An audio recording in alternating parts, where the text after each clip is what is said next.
여러분의 오후를 확 뒤집겠습니다. 한 발 더 깊이 들어가는 시사 프로그램 정봉주 품격시대 정봉주입니다. 출범한 지 정확히 한 달을 맞은 문재인 정부. 인수위 없는 정권에도 불구하고 나라다운 나라라는 기대감을 채우긴 충분했는데요. 30일간의 변화를 돌아봅니다. 법무부가 우병우 라인을 속가내는 인사조치로 검찰개혁에 속도를 내고 있습니다. 메스는 날카롭고 검찰은 패닉에 빠졌습니다.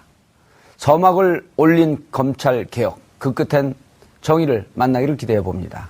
6월 9일 금요일 정봉주 품격시대 시작하겠습니다. 이게 나라냐고 외치던 촛불의 지지를 받으며 첫 발을 내디딘 문재인 대통령이 취임 한 달을 맞이했습니다. 인수위도 없이 국정 운영에 키를 잡은 탓에 우려도 많았지만 빠르게 안정을 찾아가고 있다는 평가입니다. 오늘 발표된 한국갤럽 여론조사에서도 문 대통령 직무수행 긍정평가는 82%로 여전히 고공행진을 이어가고 있습니다. 이런 호평을 이끌어낸 데에는 신속한 개혁 움직임, 탈권위를 기반한 소통 행보가 큰 원동력이 됐다는 분석입니다. 참모들과 커피를 들고 청와대 경내를 산책하고 5.18 유가족에게 위로의 포옹을 전한 모습은 여전히 박수받는 장면 중 하나입니다. 보수정권 9년 동안의 적폐 청산을 위한 개혁 속도전도 호평을 이끌어냈습니다. 국정 역사교과서 폐지, 임을 위한 행진곡 재창, 돈봉투 만찬 사건 감찰, 4대강 정책감사, 사드 발사대 사기 추가 반입 진상조사 등 핵심을 꿰뚫는 업무 지시를 발판 삼아 전방위 개혁 작업에 드라이브를 걸고 있습니다. 하지만 최근 거듭되는 인사 문제는 가장 큰 지적사항으로 꼽히고 있습니다. 18개 부처 중 12곳은 장관 후보자조차 발표되지 못했고 야당의 반대 속 강경화, 김희수, 김상조 후보자의 운명도 불투명한 상황입니다. 촛불의 힘으로 돛을 올린 문재인호. 지난 한 달간의 행보를 평가해보고 앞으로 어떻게 해야 남은 기간 동안 잘 순항할 수 있을지 지금부터 자세히 살펴봅니다. 6월 9일 금요일 정봉주 품격시대 첫 번째 이슈 들어가겠습니다. 5월 9일 정권교체의 역사가 이루어졌습니다. 얼마 지나지 않은 것 같은데 벌써 한 달이 되었습니다. 문재인 정부의 한 달은 파격과 소통, 개혁이란 단어로 표현할 수 있을 것 같은데요. 분야별로 꼼꼼하게 따져보도록 하겠습니다. 전문가 세 분 모시고 말씀 나눠보도록 하겠습니다. 김대현 주간조선 기자 자리하셨습니다. 안녕하세요. 예. 최민희 더불어민주당 전 의원 나오셨습니다. 안녕하세요. 예, 반갑습니다. 자주 나오시네요. 네, 더 자주 불러주세요. 알겠습니다. 이 자리를 물려드릴까요? 그건 노땡큐입니다. 예, you are welcome. 자, 손수호 변호사님 자리하셨습니다. 네, 안녕하세요. 예. 자, 시청자 여러분들께서도 샵 5400으로 다양한 의견 보내주시기 바라겠습니다. 한 달 지났어요? 네, 그렇습니다. 김 의원님? 네. 김 의원님. 김 기자님. 네. 김 기자님은 보면 저는 두려워요. 왜 그러시죠? 운동권 출신이 조선일보에 들어갔다. 정체를 알 수 없습니다. 저는, 운동을 또 좋아합니다. 예. 평상시에 짐에 가서 운동도 하고 합니다. 그걸 개그라고 던져요? 한 달 어떻게 보셨어요? 네, 지난 5월 9일 날 대통령 선거를 치렀고, 문재인 대통령이 탄생을 했습니다. 예. 이제 한 달이 지났는데요. 그, 점수를 매기는 항목이 있길래 제가 한번 고민해 봤는데, 한 99점 정도 주면 어떨까 싶어요. 이야. 이게 좀 과하다고 보시는 분들도 계실 것 같은데, 예. 이제 준비된 후보였다라고 하는 컨셉이었지만 사실 완벽하진 않았다는 측면에서, 그러나 국민들의 호평을 받고 있다는 이 점을 감안하면 이런 정도 평가 받아도 되지 않을까 싶습니다. 99점이면 완벽한데요? 네, 완벽하지 않았다의 방점을 찍고 말씀드린 겁니다. 네. 아니, 보통 9단은 있어도 10단은 없거든요. 그렇습니다. 단수로 따지니까. 그 9단은 90%인데, 그걸 뛰어넘었어요. 네. 부가세 별도. 문재인 대통령을 보면 아무것도 지적하지 않는. 지적하나요? 저 별로 안 해요. 잘하는데 굳이. 그럼요. 네. 숫자로 본 한 달. 저는 만점입니다. 아니요, 좀 분석을 해달라는 거예요. 그냥 만점입니다. 그러고 표정 관리하고 있지 말고. 일단 저는 만점 드립니다. 왜냐하면 예. 어허. 그 말씀하셨듯이 99점 거의 만점에 가까운 거고요. 그리고 이전 정권과 늘 비교해야 돼요. 이전 정권의 한 달과 비교해 보면 거의 만점에 가깝고 그냥 만점입니다. 그리고 무엇보다 국민에게 이렇게 기쁨을 준 대통령이 있었나.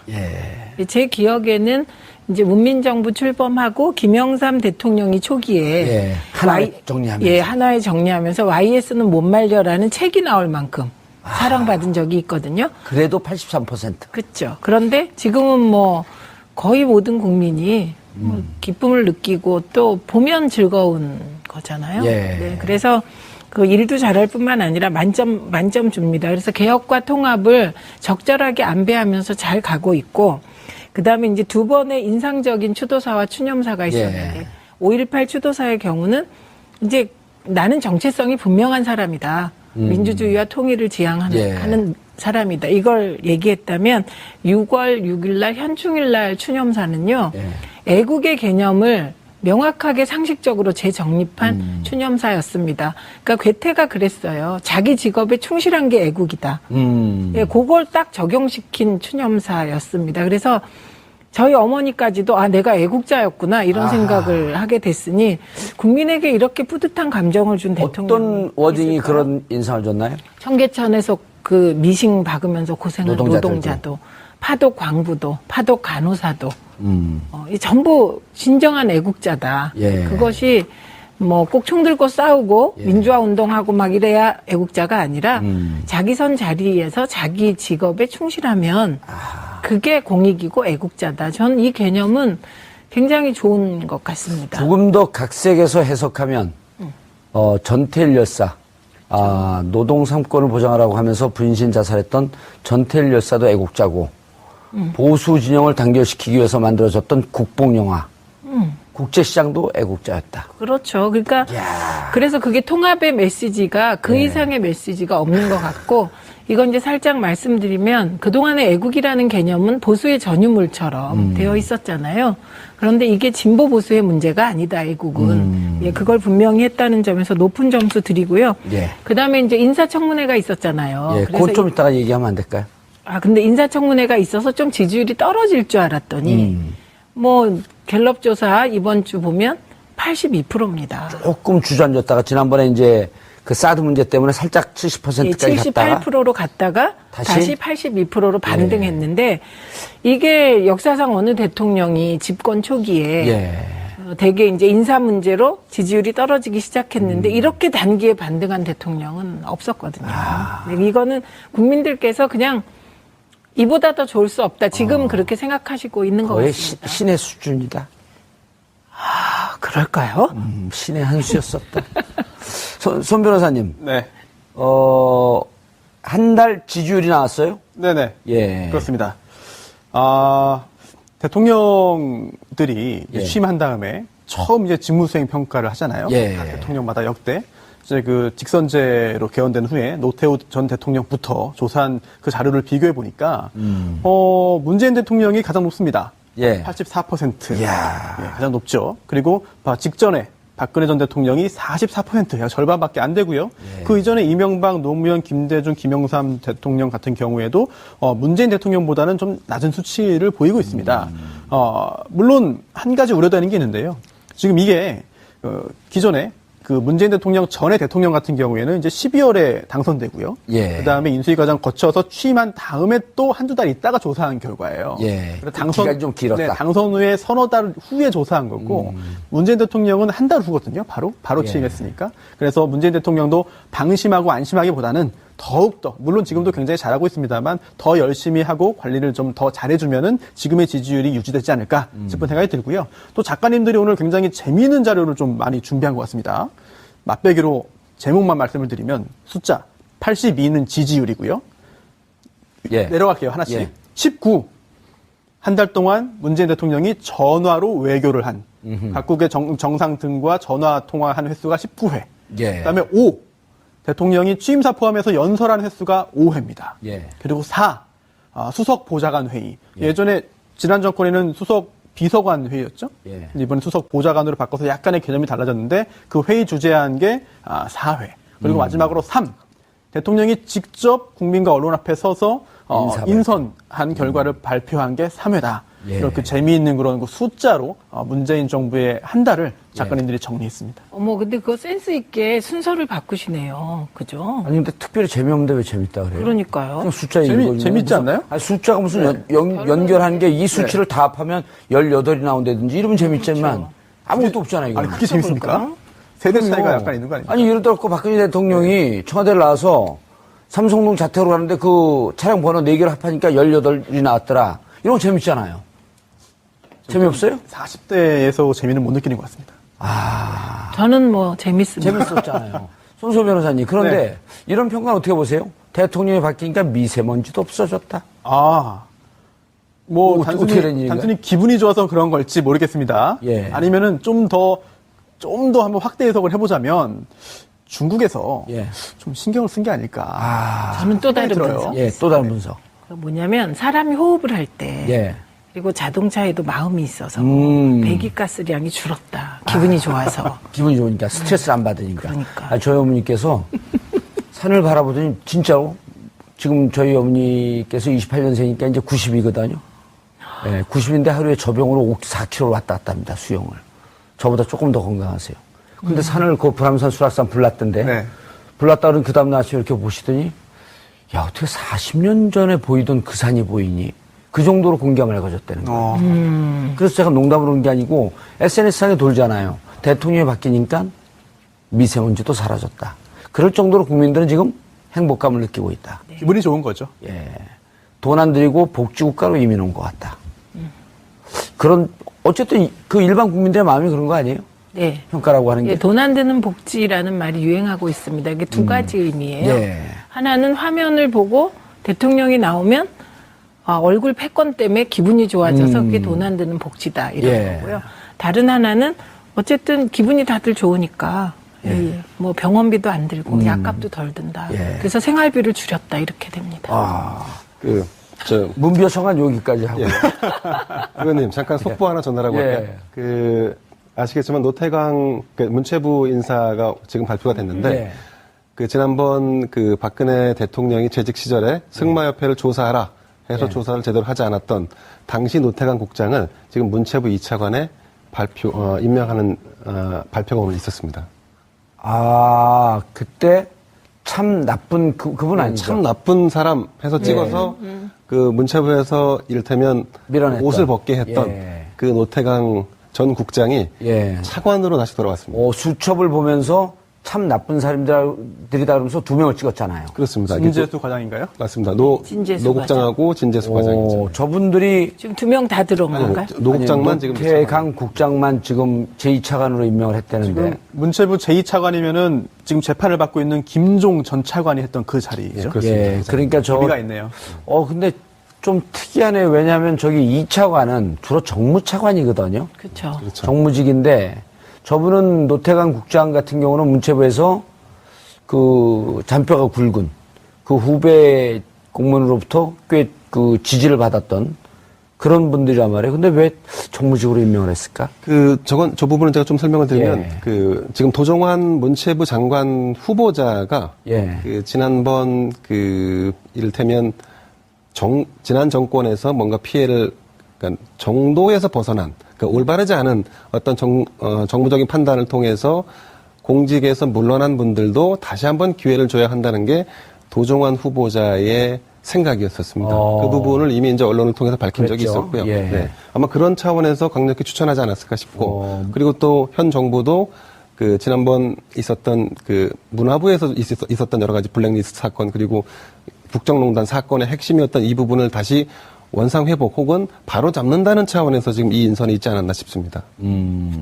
이번에 법무부 대검 차장으로 온 네네. 봉욱 네. 19기죠. 그렇습니다. 19기에서 검찰, 검사 임명시험에서 1등한 사람. 우병우가 영원히 열등감으로 생각했던 사람. 계속 물 먹고 있었거든요. 그렇습니다. 네. 자기를 앞선 1등이니까. 걔 물 먹고 형사부장으로 돌다가 이번에 대검 차장으로 왔잖아요. 북부지검장을 하고 있었죠. 그렇죠. 네, 예. 그렇습니다. 네네. 북부지검장도 그렇게 좌천된 인사는 아니었었는데. 그렇습니다. 다만 이제 중앙에 들어와서 뭔가 역할을 하는 거는 이제 중앙에서 요직은 마치 못했다라는 분석이 있었죠. 예. 그분은 후배 검사들한테도 신망이 좋고 인품이 좋다고 그렇게 평이 나 있었는데 계속 어쨌든 중앙으로 못 들어오고 있었거든요. 그렇습니다. 그런 분들이 다시 중앙으로 들어와서 검찰의 중립성, 독립성. 우병우 그분은 4가지가 없다 그랬잖아요. 4가지요? 예. 아, 네, 그렇습니다. 네. 4가지가 없는데. 그게 전체적으로 저런 게 네, 네. 공무원 공직사회에 사기를 좀 진작시키는 데 도움이 되지 않을까요?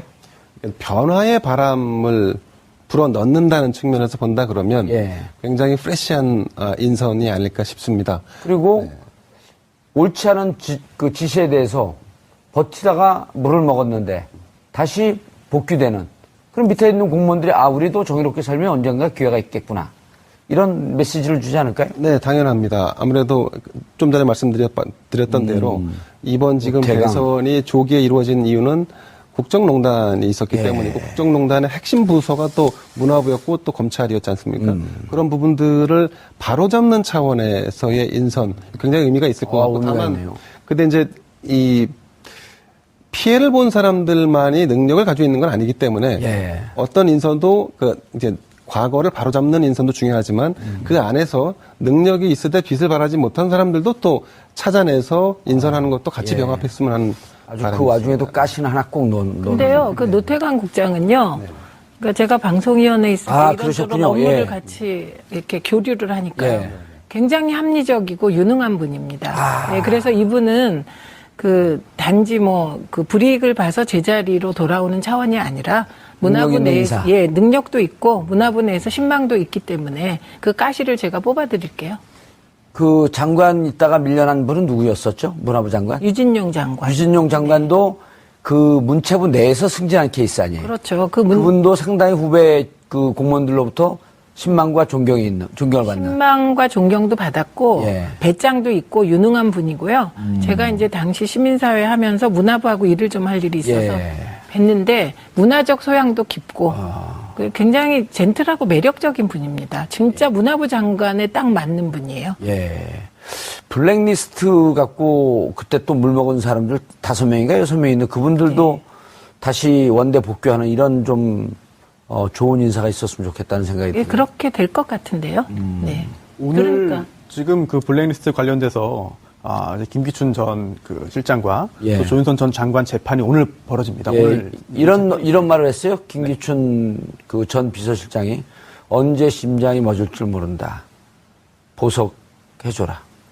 지난 4년 동안 국민의 심장이 멎은지 잘 몰랐나 보죠. 또 이제 법정에 나올 때 또 환자복을 입고 나왔죠. 예. 네, 물론 뭐 얼마나 건강이 나쁜지는 뭐 본인만 알겠습니다만. 전문 용어로 코스프레라고 그러죠. 네, 뭐 실제로 건강이 나쁠 수 있으니까. 예. 네, 그렇긴 한데 오늘 증인으로 이제 정호성 비서관이 나오기로 했거든요. 정호성. 전 비서관이 나오기로 했는데 출석을 했는지 제가 좀 확인을 못했습니다만 오늘 증인으로 출석했다면은 집중적으로 물어보려고 했던 것이 특검이 물어보려고 했던 것이 바로 그 노태강 이제 차관이 되겠네요. 예. 네, 관련된 부분입니다. 아하. 네, 실제로 최순실 씨가 이제 박근혜 전 대통령에게 어떤 요청을 하는데 그러면서 이거를 정호성 전 비서관에게도 직접적으로 지시를 합니다. 요청을 해서 승마 관련돼서 좀 조사를 해달라 해서 정호성 전 비서관이 이제 그 요청을 해가지고 또 지시를 하죠, 내부에서. 그래서 감사를 하는데 입맛에 맞지 않는 결과가 나오니까 여기서 또 노발대발 해가지고 또 이제 자리에서 물러난 게 또 노태강 국장이 그랬잖아요. 이거 승마협회를 조사해봤더니 양쪽 다 문제가 있는 것 같습니다. 왜냐하면 승마협회나 이 운동단체들이라고 하는 게 그때 우리 김연아 그 선수 봤을 때 그때 자주 나왔던 기사가 뭐냐면 빙상협회를 들여다보면 파벌 때문에 이 실력을 제대로 발휘하지 못한다. 이런 얘기가 많이 나왔었거든요. 그리고 그 김현수 선수인가요? 그 러시아로 귀화한. 안현수 선수. 네. 이제 또 승이 바뀌었네. 그분도 여기에 파벌 싸움에 아주 그냥 그 진절너머리가 나서 난 귀화하겠다. 그럴 정도로 그 운동단체는 파벌 싸움이 심하거든요. 그렇습니다. 그래서 박원호 씨도 문제가 있다라고 하는 내용이 보고서에 담겼는데 노태강 국장의 보고서에. 네, 이걸 보고 나서 최순실이 이제 분노하고 결국은 또다시 정호성 전 비서관을 시켜가지고 어떻게든 영문인지를 또 조사하게 시키거든요. 아, 그 근거가 나왔나요, 그거는? 이제 그게 특검 측의 이제 그 스토리고요. 판단. 네, 그거를 이제 확인받고 확정되는 것이 이제 재판 과정이니까. 예. 그리고 또 그렇게 특검 측의 주장이 사실임을 보여주는 그런 증거로 오늘 정호성 전 비서관에 대한 어떤 증인신문을 하려고 하는데, 글쎄요, 출석해서 증언하는지 제가 아직 그 재판 과정은 확인 못하고. 아까 그 속보 자막으로는 정호성 전 비서관 출석했다는 자막은 안 뜨더라고요. 아, 그래요? 예. 아니고 출석을 블랙리스트 재판에 출석을 하신 것 같긴 합니다. 증인은. 글쎄요, 오늘, 네네. 죄송합니다. 기자 근데 앞에서. 저는 지금도 궁금한 예. 게요. 안봉근, 이재만 이 두 분은 왜 아무 소식이 우리가 없어요? 여기서 그분들 소환해서 구속수사하라고 네. 100번도 더 얘기를 했어요. 그렇게 힘이 없어서 어떡할까요? 그러니까 우리 방송 아무도 안 보거든요. 큰일 났어요. 예. 그 기자들이 사실은 안 찾고 있는 건 아니고요. 아마도 그 많이 찾고 있는 것 같은데, 근데 이재만, 안봉근 두 분은 어디에 기거하는지 잘 알 근데 수. 그거만 좀 한번 확인해 보시죠. 이재만, 안봉근 그 전 비서관들. 이분들이 헌재에 특히 그 이재만으로 기억하고 있는데, 헌재 출석에서 박근혜 대통령 헌재 그 탄핵 심판 때 증언을 좀 해줘라 그랬더니 나가 관여시키지 마라. 라고 했다는 언론 보도가 나왔는데, 박근혜 대통령에게, 전 대통령에게 유리하게 하기 위해서 나오지 않은 건지, 아니면 본인이 관여돼서 자신의 죄를 묻는 것이 두려워서 안 나오는지, 그 어느 게 진실입니까?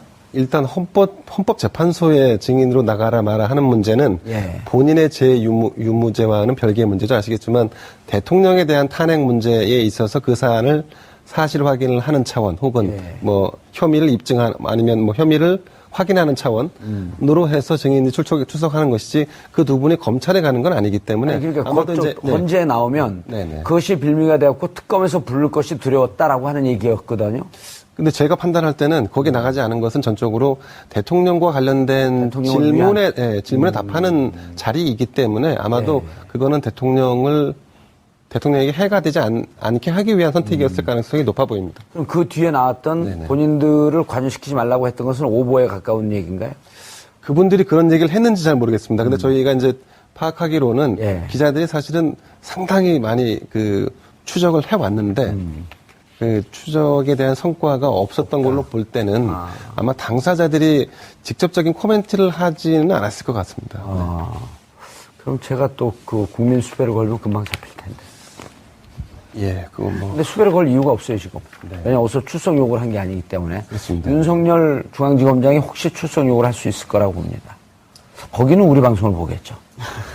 바쁘셔서 요즘 보기 힘드시지 않을까요? 그래요? 방송을 무시하는 분을 왜 자꾸 패널로 아니 근데 보니까 예. 조곤조곤 말을 잘하시고 아, 잘해요. 아주 조선일보 유능해요. 기자로서의 의무도 다 하시네요. 예, 그리고 학생 때는 또 학생운동도 열심히 했어요. 그러니까 머리가 좋아요. 예, 그리고 조선일보를 들어가셨어요. 감사합니다. 인물도 되고 예. 최민희 의원님, 진행에 욕심이 있으신 것 같아요. 없어요. 자, 손 변호사님. 네.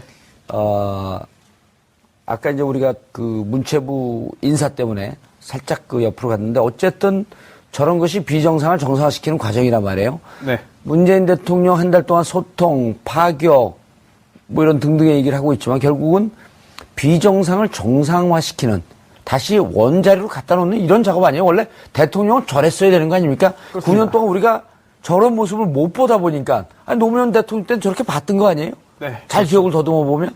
가물가물합니다, 사실은. 시간이 오래 지나서. 그런데 또 정신 차리고 기억을 되짚어 보면은 정말 그랬던 것 같아요. 저렇게 하셨어요. 네, 근데 그러니까요. 이제 그때는 왜 이렇게 가볍게 행동하냐? 맞습니다. 이게 노무현 전 대통령이 너무 일찍 대통령이 된 게 아닌가 싶은 생각이 들기도 합니다. 지금은 저렇게 전 국민적인 그런 찬사를 받고 호감을 얻는 행위가, 예. 행동들이 똑같이 약 10년 전에 했을 때는 집중포화를 받았거든요. 예. 특히나 이제 언론에서도, 특히나 이제 유력한 그런 그 중앙지 같은 경우에도 굉장히 공격을 많이 했습니다. 더군다나 모 석간신문으로 기억하는데요. 그 신문에서는 이런 칼럼이 나왔는데요. 노무현 전 대통령이 너무 이렇게 행동을 가볍게 하기 때문에 누구나 대통령이 될 수 있다는 착각을 하게 만든다. 라고 하는 표현까지 있었거든요. 이 정도로 굉장히 많은 비난을 받았는데, 지금 생각하면은 그게 오히려 참된 대통령의 모습이 아닌가 예. 싶습니다. 그리고 또 이번 한 달 동안에 또 초반부에 굉장히 또 뇌리에 깊게 박힌 게 뭐냐면 회의하는 모습이었습니다. 앞으로 의무적으로 이야기를 하라. 반박할 게 있으면 반박을 하라. 무조건 조용히 적는 것은 회의가 아니다. 아하. 라고 했던 말이 기억에 남는데요. 회사에서도 일반 기업에서도 회의할 때 한 명만 말하고 아랫사람들은 가만히 있으면 회의가 아닐 뿐더러 시간 낭비에 가깝거든요. 혹시라도 그 전 정권에서 진정한 회의가 이루어지지 못했고 이번에 이렇게 이제서야 수년 동안 못했던 거를 제대로 이제 회의가 진행된다라고 한다면은 국민들이 보시기에 왜 문재인 대통령에 대해서 기대를 많이 하는지 그런 것들을 이제 짐작할 수 있는 하나의 그런 그 장면이 아닐까 싶습니다. 저는 이렇게 되면은 옳지는 않겠지만 이 대목을 한번 좀 점검을 하고 싶어요. 그 박근혜 전 대통령이 기자들하고 얘기하다가 대면 보고가 그렇게 중요한가요? 허허허 웃으면서 장관들을 보죠. 필요하다고 생각하세요? 필요하다고 생각하세요? 허허허 장관들이 웃으면서 고개를 숙였던 그분들이 왜 웃었는지 이걸 한번 조사해보고 싶어요. 겸연쩍어서 네. 대면 보고를 하려고 하는데 못하게 하니까. 그렇죠. 겸연적 어쨌든 대통령께서 그냥 막 다 마이크가 카메라가 돌아가는데 호호호 그러시면서 대면 보고가 필요하다고 생각하세요. 웃으니까 따라 웃어야 되는 거예요. 그리고 쳐다봤어요 이렇게. 딱 레이저를 쐈어요 거기다가. 개혁 소통하는 모습에 국민들이 정말 속이 시원하다. 근데 이 소통이요, 보시면, 노무현입니다 영화를 보면 그 안에 노무현 대통령에 관한 여러 증언이 나오는데, 과연 노무현의 시대가 올까? 그렇죠. 이런 질문을 마지막. 하잖아요. 그런데 그때 노무현의 시대가 온다. 근데 노무현의 시대가 왔을 때 노무현은 없을 것 자리에 같다. 없을 것이다. 그래도 오면 되지. 이런 얘기가 나오는데 지금 문재인 대통령이 하시고 계신 건 노무현 대통령이 했던 것을 그냥 쫓아가는 게 아니고요. 거기서 한 걸음 더 다 나갔습니다. 우리가 놓치기 쉬운 장면들을 이렇게 보면 그 기억나실지 모르는데 노무현 대통령께서 청와대 들어가시다가 그 경호원을 제치고 할머니인가 누구를 이렇게 잡은 적이 있어요. 그래갖고 막 난리가 났었어요. 그때 우리나라가. 근데 지금 그 문재인 대통령은 그런 일이 비일비재 하시거든요. 그러니까 난리가 안 나요. 네, 그리고 난리가 안 나요. 그러니까 허용되는 거예요. 그러니까 세월이 많이 바뀐 거죠. 많이 바뀌었고 그 사이 정말 깨어있는 시민들이 많아지셨고요. 그리고 깨어있는 시민들이 또 조직되어서 그런 아름다운 것을 아름답다고 얘기하는 거예요. 예를 들면 제도권의 신문과 방송이 아름답지 못하다고 얘기할 수 없는 분위기가 된 것이죠. 그러니까 참여 정치나 통합 정치, 소통 정치가 자리 잡을 터전이 마련된 상태에서 대통령이 된 거죠. 전화 외교 19차례. 네네. 내용은 뭐 이렇게 다 노출되진 않았지만 주로 지금 한반도가 국제 외교에서 실종됐었잖아요. 몇 개월 동안. 네, 그렇습니다. 그걸 지금 바로 잡으려고 하는 노력이라고 봐야 되나요? 어떻게 봐야 되나요? 예, 우선 그렇습니다.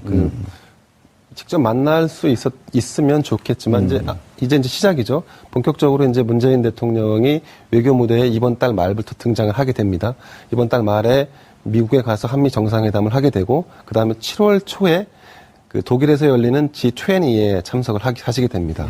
이제 그런 일정 전에 지금 이제 남북 관계 문제, 북핵 문제, 그리고 한반도를 주변으로 한 여러 가지 뭐 사드 문제도 있겠지만 안팎의 문제를 조율하는 차원에서 이 전화 외교 19차례가 있었던 것 같고요. 사실은 이거 외에도 특사도 있었고요. 또 각국에서 우리한테 일반인에게는 공개되지 않았지만 대통령에게 전달된 여러 가지 서한들이 있었습니다. 또 서한도 주고받았고 이게 전체적으로 한 600회 가까이 되는 걸로 지금 나오는데요. 근데 그 정도로 이제 20건씩이네요. 그렇게 되면. 그렇죠. 아무래도 이제 집권하고 나서 처음에 이제 그런 축전도 서로 주고받을 수 있고 한 거기 때문에 그런 뭐 서한들이 실질적으로 외교 관련한 내용들도 있었을 것이고. 물론 충분히 있을 가능성이 있죠. 그리고 특사들이 직접 그러니까 해외를 오가면서 우리가 여기서 대통령의 친서를 줬고 돌아올 때도 친서를 받아 돌아왔으니까 거의 문서로 진행된 정상회담이었었던 거죠. 이를테면 그렇게 볼 수 있겠죠. 근데 이제 이 30일 동안 진행된 숫자가 전화 외교 19차례 이렇게 쭉 나옵니다만 그러니까 저는 좀 이런 부분 좀 말씀드리고 싶은데, 예. 그러니까 이제 30일 동안 국민적인 지지를 받은 이유를 여론조사 기관에 조사를 했더니 이제 소통과 파격 인사를 소통과 파격 인사. 그 두 가지를 대표적인 이유로 뽑았는데, 네. 근데 이제 과거 정부와 다르다는 것을 지금까지 30일 동안 보여줬다라고 한다면, 이제는 뭔가 성과로 이어질 수 있는 정책들의 시동을 걸어야 할 타이밍이 아닌가. 다만 이제 정부도 약간 아쉬운 부분이 있을 겁니다. 인사청문회에서 뭔가 조각을 빨리 해주면 거기에 조금 더 빨리 시동을 걸 텐데 지금 이게 계속해서 지체되고 있기 때문에 지연되고 있기 때문에 제대로 못 가고 있는데, 이를테면 이제 지금 대표적인 케이스를 뽑으라 그러면 통신비 인하랄까 이런 부분들 사실 국민들이 굉장히 간절히 바라고 있고 아주 체감하기 쉬운 정책인데 그런 부분들이 조금 더 빨리 와닿아줬으면 하는 거에 대한 기대치가 좀 많은 것 같습니다. 그 얘기를 제 알겠습니다. 앞에서 하시니까 제가 아직 몸둘 바를 모르겠습니다. 예, 아니, 그 얘기는 조금 이따가 하시고요. 이제 우리가 상식적 국민들 눈높이에서 볼 필요가 있어요. 뭐냐면 전임 정권에서 이 만들어 놓은 문제들, 적폐 이런 게 너무 많기 때문에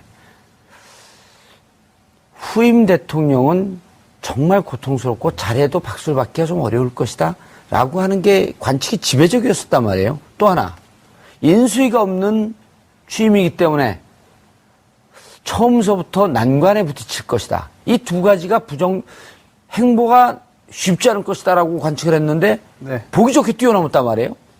오히려 좀 반대인 것 같습니다. 반대가 됐어요. 많이 싸질렀으니까 치우면서 평가가 좋아진다? 표현이 예. 아니, 품격 시대처럼 좀 해주시죠. 내가 뭘 싸질렀다는 목적어가 없잖아요. 상상됩니다. 뭐로? 상상됩니다. 네. 그래요? 어머, 이분이 그 자리를 노리시는 것 같아요. 그럴 리가요. 아니 변호사 자격 박탈입니다. 일단 인수위가 없는 그런 그 정권이기 때문에 예. 여러 뭐 걱정이 문제가 있을 있었죠. 것이다. 예. 그리고 또 실제로 지금도 아주 뭐 문제가 없는 것은 아닙니다. 뭐 인사 검증 같은 경우도 뭐 제대로 정권을 이제 그 당선된 다음에 이제 그 인사 파일을 가지고 검증하지 못했다는 점은 좀 부작용이 나올 수도 있는 상황인데요. 예. 하지만 그렇다 하더라도 오히려 당선 후에 당선인 신분으로 상당 기간을 보내면서 또 정권이 교체되는 상황이니까 전 정권과의 어떤 갈등이나 이것저것 티격태격하는 모습이 있었다면은 더 실망하는 모습이 드러날 수 있었을 텐데 그러지 않았다는 점은 오히려 좋은 쪽으로 작용한 것 같고요. 예. 그리고 또 적폐, 특히나 이제 그 인적인 부분이든 아니면은 전 정권에서 했던 사업적인 부분이든 아니면 정책이나 이런 여러 가지 분위기라는 부분에 있어서도 지금까지만 보자면은 지난 정권보다 잘한다. 지난 정권과 다르다. 지난 정권보다 굉장히 희망적이다. 지난 정권을 뒷받침했던 여러 사람들에 비해서 정말 더 훌륭하다. 프로페셔널. 그렇습니다. 지난 정권의 핵심적인 그런 인사들은 지금 현재 재판을 받고 있습니다. 예. 대부분 구속되어 있습니다. 이런 점에서 대비되는 모습이 오히려 초반의 국정 지지율의 그 높은 국정 지지율과 그로 인한 국정 운영 동력을 유지시키는 데는 좋은 요소로 작용하는 것 같습니다. 예. 나경원 의원이 이런 표현을 했어요. 아마추어 정권이었는데 강력하게 업그레이드된 프로페셔널이 돼서 돌아왔다. 네, 지금 그렇습니다. 그리고 지금 뭐 저는 인사 문제 가지고 자꾸 제가 보기에는요, 예. 흠집내기입니다. 예, 지난 정권 인사청문회나 지난 정권 청문회랑 비교해 보면요, 정말 이건 흠집 없는 청문회였습니다. 그럼요. 예, 그리고 김희수 내정자 같은 경우는 그 말씀하시는 거 보면 감동적이기까지 하던데요. 어허, 어떤 대목이요? 그러니까 뭐 이렇게 이런 거요. 내가 5.18 때 군 법무관으로서 뭐 이러이러한 게 내 평생 짐을 지고 살았다는 거잖아요. 예. 그거를 진솔하게 사과를 하잖아요. 예, 근데 그 장면에서 제가 좀 기이했던 거는 그 5.18에 대해서 그렇게 중요시하는 자유한국당이 그러면 예전에 좀 5.18 임을 위한 행진곡도 같이 부르게 해주고 또 5.18 정신을 좀 헌법에 먼저 넣자고 얘기도 해주고 자유한국당 입장에서는 김인수 재판관이 잘한 거거든요. 그분들의 관점에서. 그죠, 이상한 거죠, 예. 지금에 와서 이렇게 기준이 마구 달라지시는 거. 그래서 이상하고요. 그리고 더 감동적인 장면은 그 사형 선고 받은 버스 운전사가 나타났잖아요. 예. 그래갖고 거기에 머리 숙여서 사죄하는 모습이 사진이 나왔습니다. 그래서 청문회가 이루어진 화해 이거였거든요. 그 이상하게 저는 그걸 보니까 좀 울컥했고요. 그다음에 요건 제가 잘 알죠. 왜냐하면 2012년에 제가 김희수 재판관 청문위원이었어요. 아. 그때 요 문제를 제가 집요하게 막 물었죠. 아, 그때 국회의원이었었나요? 아, 네, 제가 한때 국회의원이었어요. 아니, 2012년 몇 월인지 제가 잘 몰라갖고. 2012년 제가 6월 1일 날 임기 시작했으니까 예. 그 이후에 청문회가 있었습니다. 근데 그때 이걸 계속 팠어요. 팠는데 군 법무관이었잖아요. 그렇죠. 네, 그랬을 뿐만 아니라 그때는 전두환 군부 정권 하잖아요.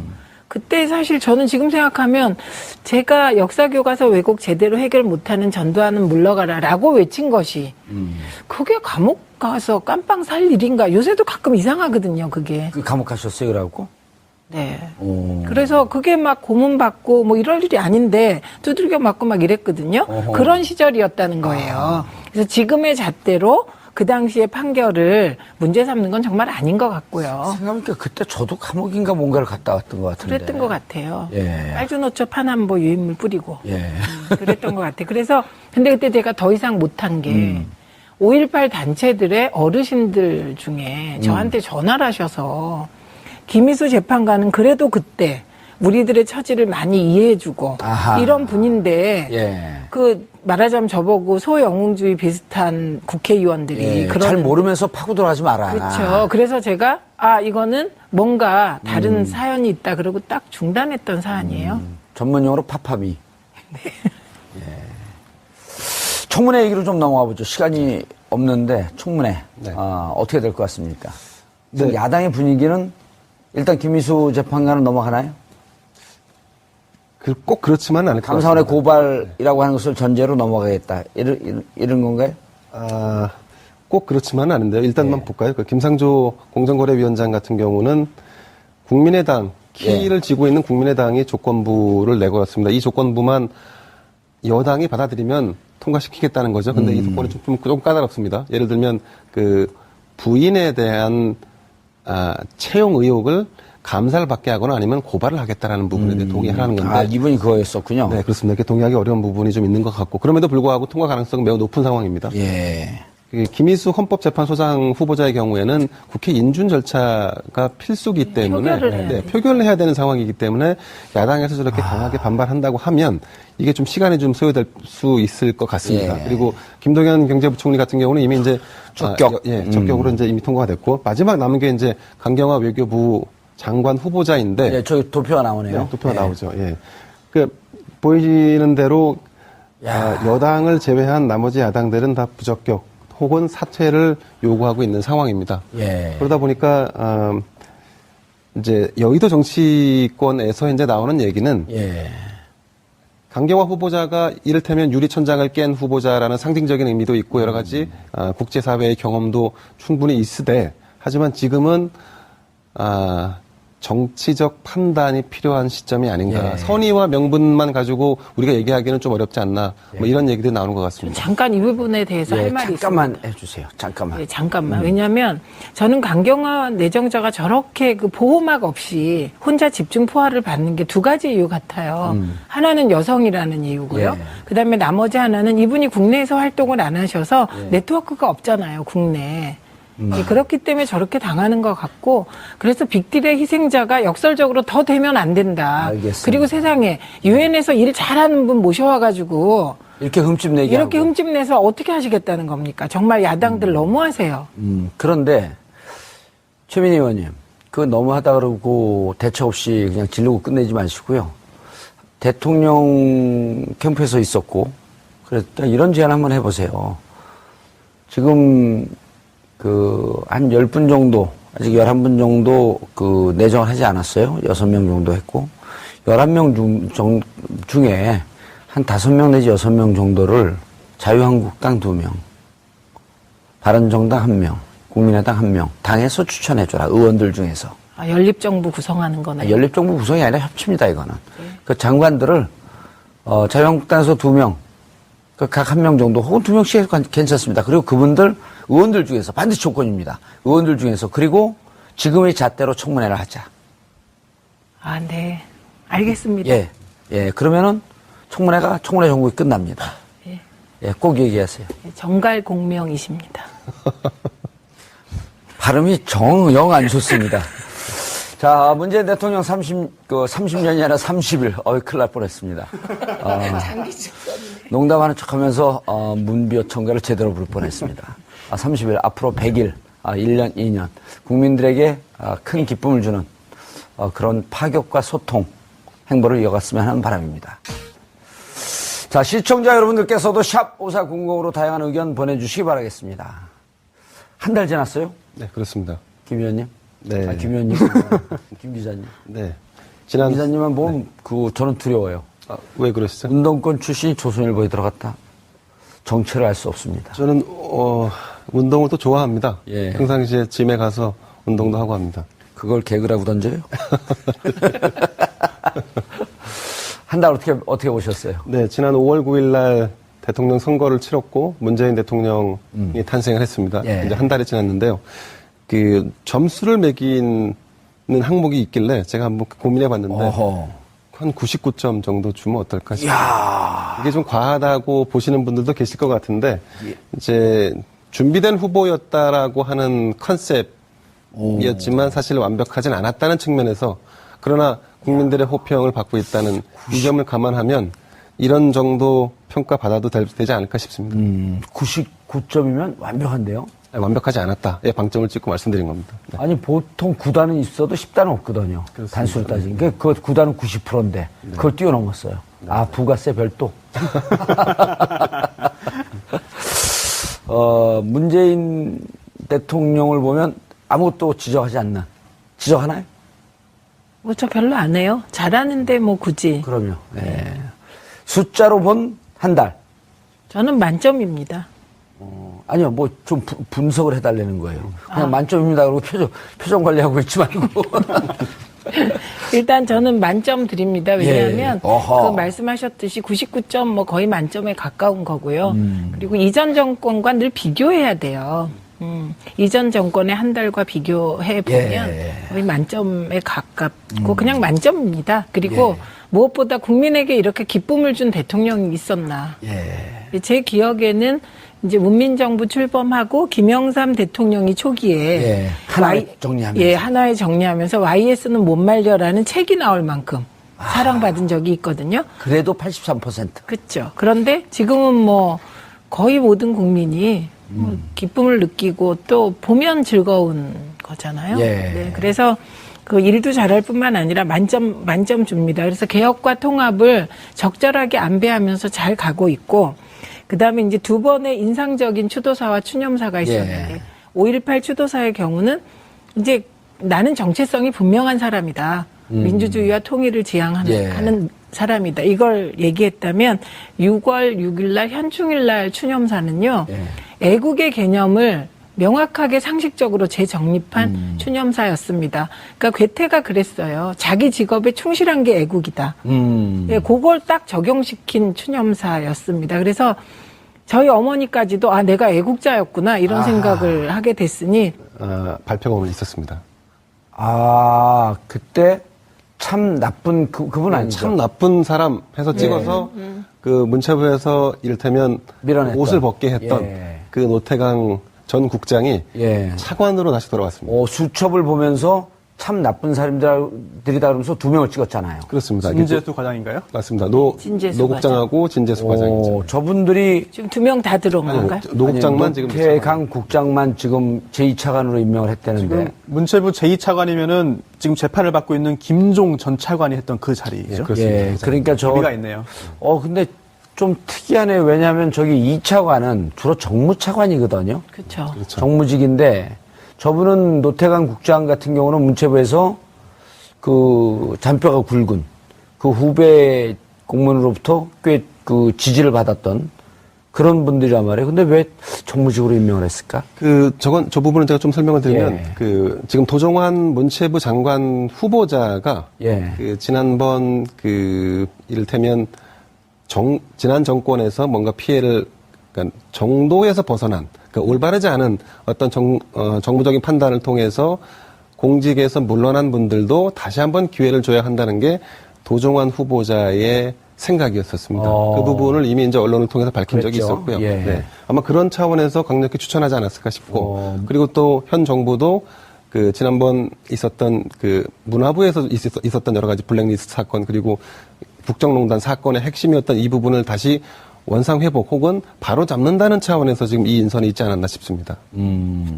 이번에 그 법무부 대검 차장으로 온 네네. 봉욱 네, 19기죠. 그렇습니다. 19기에서 검찰 검사 임명시험에서 1등한 사람.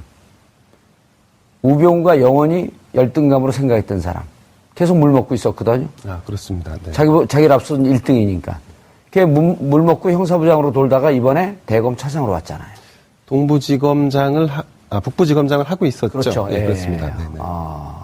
북부지검장도 그렇게 좌천된 인사는 아니었었는데. 그렇습니다. 다만 이제 중앙에 들어와서 뭔가 역할을 하는 거는 이제 중앙에서 요직은 마치 못했다라는 분석이 있었죠. 예. 그분은 후배 검사들한테도 신망이 좋고 인품이 좋다고 그렇게 평이 나 있었는데 계속 어쨌든 중앙으로 못 들어오고 있었거든요. 그렇습니다. 그런 분들이 다시 중앙으로 들어와서 검찰의 중립성, 독립성. 우병우 그분은 4가지가 없다 그랬잖아요. 4가지요? 예. 아, 네, 그렇습니다. 네. 4가지가 없는데. 그게 전체적으로 저런 게 네, 네. 공무원 공직사회의 사기를 좀 진작시키는 데 도움이 되지 않을까요? 변화의 바람을 불어 넣는다는 측면에서 본다 그러면 예. 굉장히 프레시한 인선이 아닐까 싶습니다. 그리고 옳지 않은 그 지시에 대해서 버티다가 국민에게 이렇게 뿌듯한 감정을 준 대통령. 어떤 워딩이 그런 인상을 줬나요? 청계천에서 그 미싱 박으면서 고생한 노동자들도. 노동자도, 파독 광부도, 파독 간호사도, 이 전부 진정한 애국자다. 예. 그것이 뭐 꼭 총 들고 싸우고 민주화 운동하고 막 이래야 애국자가 아니라 자기 선 자리에서 자기 직업에 충실하면 그게 공익이고 애국자다. 전 이 개념은 굉장히 좋은 것 같습니다. 조금 더 각색해서 해석하면 전태일 열사 노동 3권을 보장하라고 하면서 분신 자살했던 전태일 열사도 애국자고 보수 진영을 단결시키기 위해서 만들어졌던 국뽕영화 국제시장도 애국자였다. 그렇죠. 그러니까 그래서 그게 통합의 메시지가 그 이상의 메시지가 없는 것 같고 이건 이제 살짝 말씀드리면 그동안의 애국이라는 개념은 보수의 전유물처럼 되어 있었잖아요. 그런데 이게 진보 보수의 문제가 아니다, 애국은. 예, 그걸 분명히 했다는 점에서 높은 점수 드리고요. 예. 그다음에 이제 인사청문회가 있었잖아요. 예, 그건 좀 이따가 얘기하면 안 될까요? 근데 인사청문회가 있어서 좀 지지율이 떨어질 줄 알았더니 뭐 갤럽 조사 이번 주 보면 82%입니다. 조금 주저앉았다가 지난번에 이제 그 사드 문제 때문에 살짝 70%까지 갔다가 78%로 갔다가 다시 82%로 반등했는데 예.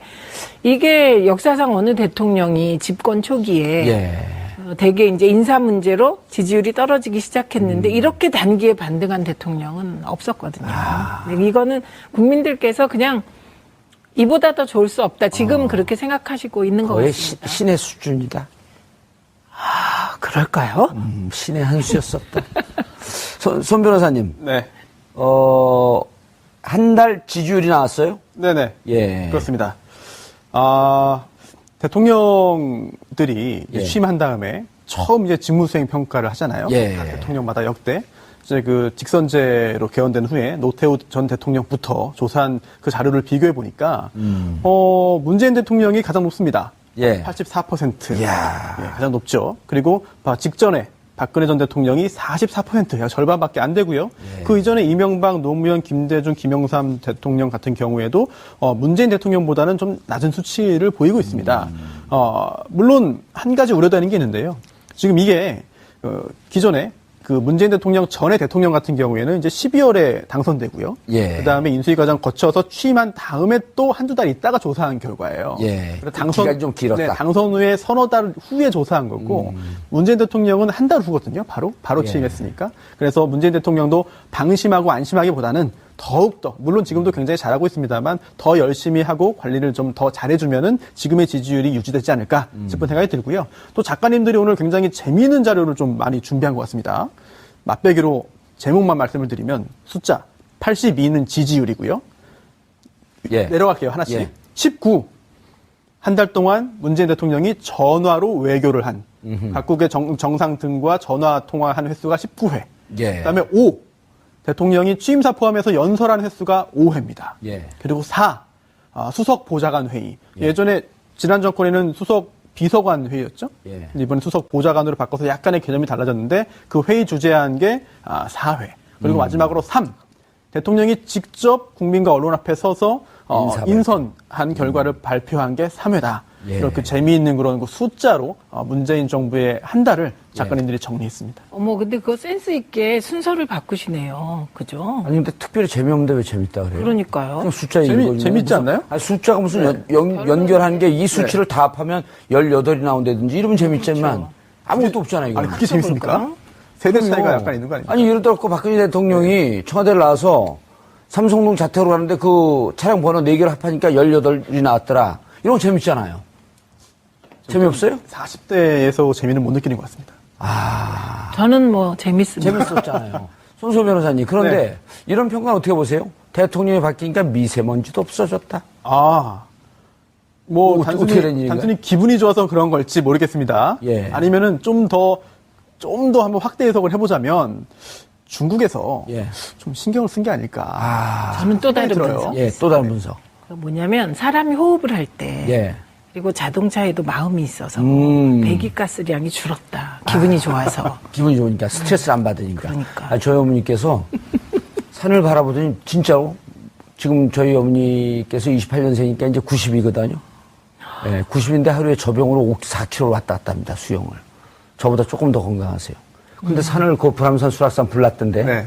불났다 그러면 그 다음날 아침에 이렇게 보시더니 야 어떻게 40년 전에 보이던 그 산이 보이니 그 정도로 공경을 가졌다는 거예요. 그래서 제가 농담으로 한 게 아니고 SNS상에 돌잖아요. 대통령이 바뀌니까 미세먼지도 사라졌다. 그럴 정도로 국민들은 지금 행복감을 느끼고 있다. 기분이 좋은 거죠. 예. 돈 안 들이고 복지국가로 이민 온 것 같다. 그런 어쨌든 그 일반 국민들의 마음이 그런 거 아니에요? 네. 평가라고 하는 게. 돈 안 드는 복지라는 말이 유행하고 있습니다. 이게 두 가지 의미예요. 예. 하나는 화면을 보고 대통령이 나오면 얼굴 패권 때문에 기분이 좋아져서 그게 돈 안 드는 복지다 이런 예. 거고요. 다른 하나는 어쨌든 기분이 다들 좋으니까 병원비도 안 들고 약값도 덜 든다. 예. 그래서 생활비를 줄였다 이렇게 됩니다. 문비어 청한 여기까지 하고. 의원님 잠깐 속보 하나 전하라고 할까요? 아시겠지만 노태강 문체부 인사가 지금 발표가 됐는데 지난번 박근혜 대통령이 재직 시절에 승마협회를 조사하라 해서 조사를 제대로 하지 않았던 당시 노태강 국장을 지금 문체부 2차관에 임명하는. 여러분의 오후를 확 뒤집겠습니다. 한 발 더 깊이 들어가는 시사 프로그램 정봉주 품격시대 정봉주입니다. 출범한 지 정확히 한 달을 맞은 문재인 정부. 인수위 없는 정권에도 불구하고 나라다운 나라라는 기대감을 채우긴 충분했는데요. 30일간의 변화를 돌아봅니다. 법무부가 우병우 라인을 속가내는 인사조치로 검찰개혁에 속도를 내고 있습니다. 메스는 날카롭고 검찰은 패닉에 빠졌습니다. 서막을 올린 검찰개혁, 그 끝엔 정의를 만나기를 기대해 봅니다. 6월 9일 금요일 정봉주 품격시대 시작하겠습니다. 이게 나라냐고 외치던 촛불의 지지를 받으며 첫 발을 내디딘 문재인 대통령이 취임 한 달을 맞이했습니다. 인수위도 없이 국정 운영에 키를 잡은 탓에 우려도 많았지만 빠르게 안정을 찾아가고 있다는 평가입니다.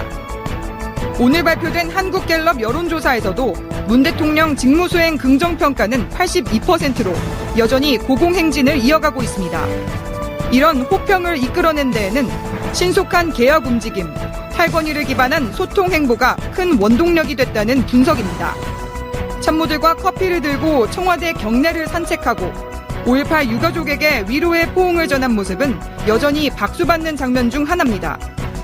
보수정권 9년 동안의 적폐 청산을 위한 개혁 속도전도 호평을 이끌어냈습니다. 국정 역사교과서 폐지, 임을 위한 행진곡 재창, 돈봉투 만찬 사건 감찰, 4대강 정책감사, 사드 발사대 사기 추가 반입 진상조사 등 핵심을 꿰뚫는 업무 지시를 발판 삼아 전방위 개혁 작업에 드라이브를 걸고 있습니다. 하지만 최근 거듭되는 인사 문제는 가장 큰 지적사항으로 꼽히고 있습니다. 18개 부처 중 12곳은 장관 후보자조차 발표되지 못했고 야당의 반대 속 강경화, 김희수, 김상조 후보자의 운명도 불투명한 상황입니다. 촛불의 힘으로 돛을 올린 문재인호. 지난 한 달간의 행보를 평가해보고 앞으로 어떻게 해야 남은 기간 동안 잘 순항할 수 있을지 지금부터 자세히 살펴봅니다. 6월 9일 금요일 정봉주 품격시대 첫 번째 이슈 들어가겠습니다. 5월 9일 정권교체의 역사가 이루어졌습니다. 얼마 지나지 않은 것 같은데 벌써 한 달이 되었습니다. 문재인 정부의 한 달은 파격과 소통, 개혁이란 단어로 표현할 수 있을 것 같은데요. 분야별로 꼼꼼하게 따져보도록 하겠습니다. 전문가 세 분 모시고 말씀 나눠보도록 하겠습니다. 김대현 주간조선 기자 자리하셨습니다. 안녕하세요. 예. 최민희 더불어민주당 전 의원 나오셨습니다. 안녕하세요. 예, 반갑습니다. 자주 나오시네요. 네, 더 자주 불러주세요. 알겠습니다. 이 자리를 물려드릴까요? 아, 그건 노땡큐입니다. 예, you are welcome. 자, 손수호 변호사님 자리하셨습니다. 네, 안녕하세요. 예.